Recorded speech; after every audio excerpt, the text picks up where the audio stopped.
જય દ્વારકાધીશ વિદ્યાર્થી મિત્રો, આ વિડીયોની અંદર આપણે ધોરણ 12 માર્ચ 2026ના ગાલા એસાઇનમેન્ટના વાણિજ્ય પત્ર વ્યવહાર અને સેક્રેટરીયલ પ્રેક્ટિસના પ્રશ્નપત્ર નંબર 2ના જવાબો ઉપર ચર્ચા કરવાના છીએ.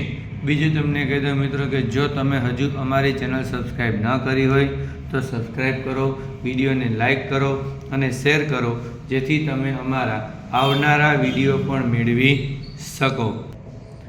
પ્રશ્નપત્ર નંબર 2 વિભાગ એ, જેની અંદર કુલ 20 પ્રશ્ન પૂછાય છે. વિકલ્પો: પ્રશ્ન 1, બેંકમાં લોકરની સુવિધા મેળવવા અંગે લખાતા પત્રને કેવા પ્રકારનો પત્ર કહી શકાય? જવાબ આવશે વિનંતી પત્ર.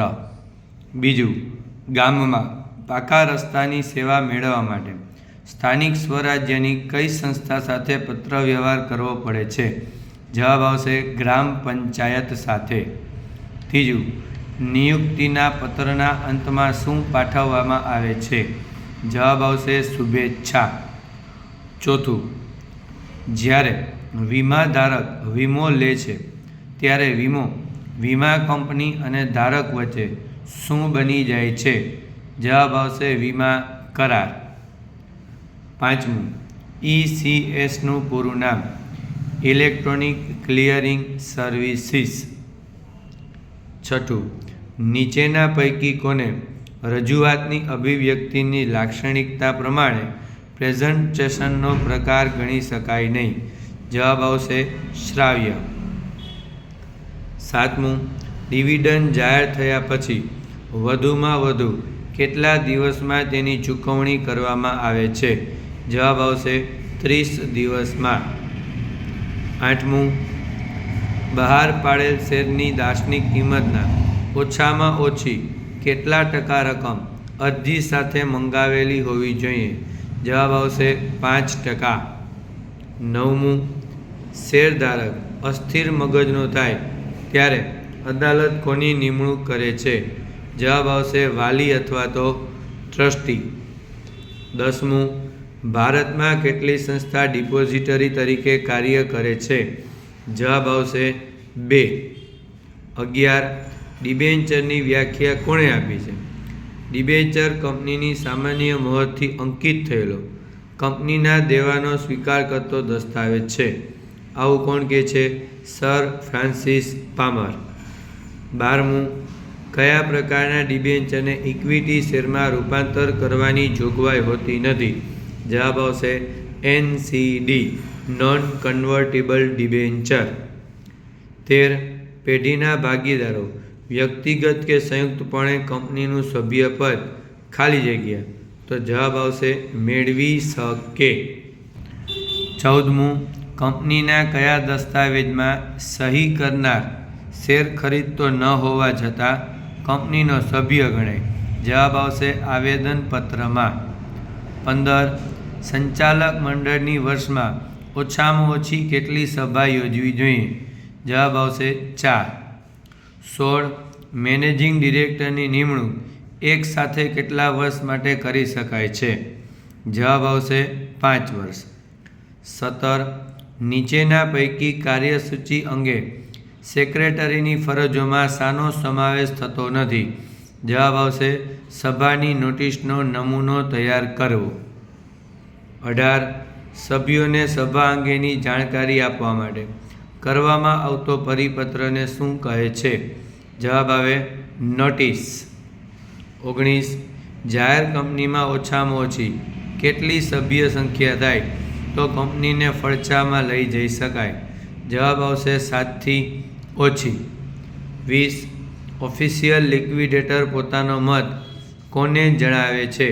જવાબ આવશે ટ્રિબ્યુનલને. ઓકે મિત્રો, આ જે વિભાગ એના જવાબો. વિભાગ બીની અંદર 10 પ્રશ્ન પૂછાય છે. પ્રશ્ન 1 છે, સ્વાસ્થ્યનો વીમો એટલે શું? તે વીમાધારકને કયા નાણાકીય ખર્ચ સામે રક્ષણ આપે છે?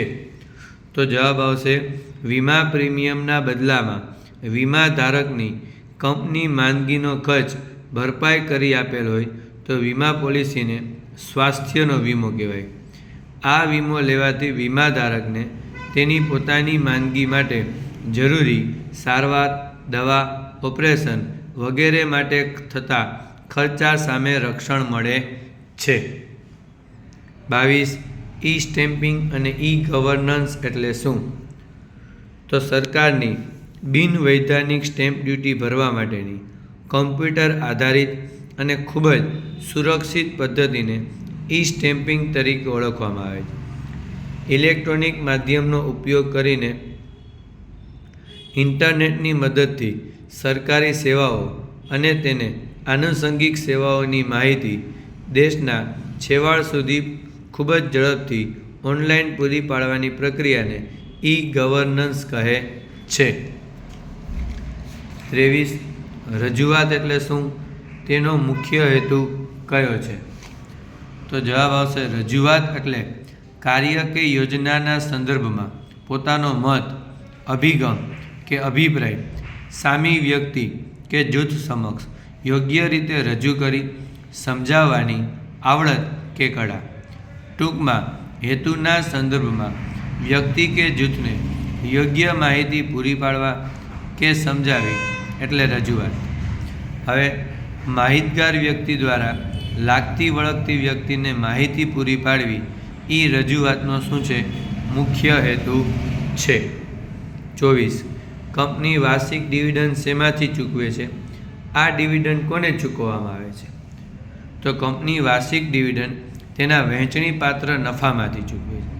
આ ડિવિડન્ડ શેર હોલ્ડરને ચૂકવવામાં આવે છે. 25. જાહેર ભરણાની સમગ્ર પ્રક્રિયાને કેટલા અને કયા કયા ભાગમાં વહેંચી શકાય? તો જાહેર ભરણાની સમગ્ર પ્રક્રિયાને 2 ભાગમાં વહેંચી શકાય. એક શેર અરજીની વિધિ અને બીજું શેર વહેંચણીની વિધિ. 26. ડીમેટ શેર એટલે શું? તે શેરમાં કયા કયા ભયસ્થાનો હોતા નથી?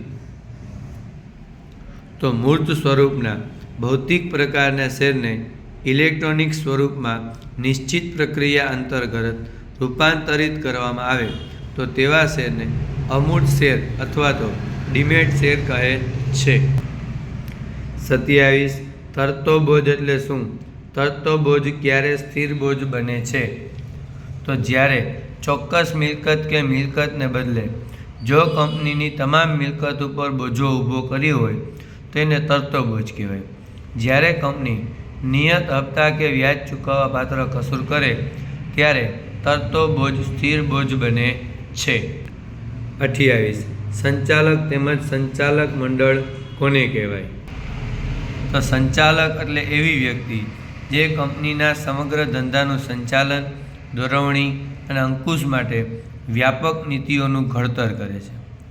શેર હોલ્ડર દ્વારા નિયુક્ત પ્રતિનિધિઓ, સંચાલકો સંયુક્ત રીતે કે કંપનીનું સંચાલન કરે ત્યારે એને સંચાલક મંડળ તરીકે ઓળખવામાં આવે છે. 29. કંપનીની વાર્ષિક સામાન્ય સભા ક્યાં અને ક્યારે યોજવી જોઈએ? તો કંપનીની વાર્ષિક સામાન્ય સભા કંપનીની રજિસ્ટર્ડ ઓફિસ અથવા જે ગામ, શહેર કે નગરમાં રજિસ્ટર્ડ ઓફિસ આવેલી હોય ત્યાં યોજવી જોઈએ. આ સભા પ્રથમ નાણાકીય વર્ષના અંતથી 9 માસના સમયગાળા દરમિયાન યોજવી જોઈએ. 30. સભ્યો દ્વારા તેમજ લેણદાર દ્વારા સ્વૈચ્છિક વિસર્જનનો અર્થ. કંપનીના સભ્યો અને તેના લેણદાર અદાલતની દખલગીરી સિવાય કંપનીને ફડચામાં લઈ જાય તો તેને સ્વૈચ્છિક વિસર્જન કહે છે. કંપની તેના સંપૂર્ણ દેવા ચૂકવવા માટે અસમર્થ હોય અને નાદારની પરિસ્થિતિમાં હોય એટલે કે સંચાલક દ્વારા સદ્ધરતાનું જાહેરનામું બનાવવામાં ન આવે ત્યારે લેણદાર કંપનીને ફડચામાં લઈ જાય ત્યારે લેણદાર દ્વારા સ્વૈચ્છિક વિસર્જન થાય છે. ઓકે મિત્રો, આ આપણે ચર્ચા કરી પ્રશ્નપત્ર નંબર 2 સેક્રેટરીયલ પ્રેક્ટિસ એટલે કે એસપીના વિભાગ એ અને બીના જવાબો પર. જો આપને સી, ડી, ઈ અને એફના જવાબો જોઈતા હોય તો તમે અમને વોટ્સઅપ નંબર 8160343439 ઉપર હાઈ કરીને મેસેજ કરજો એટલે તમને અમે આ બધા વિભાગોની PDF લખેલી આપશું. એના માટે માત્ર 51 રૂપિયા ચાર્જ રાખેલ છે. 51 રૂપિયામાં તમને 5 પેપરના વિભાગ A, B, C, D, E અને F ના જવાબો આપવામાં આવશે.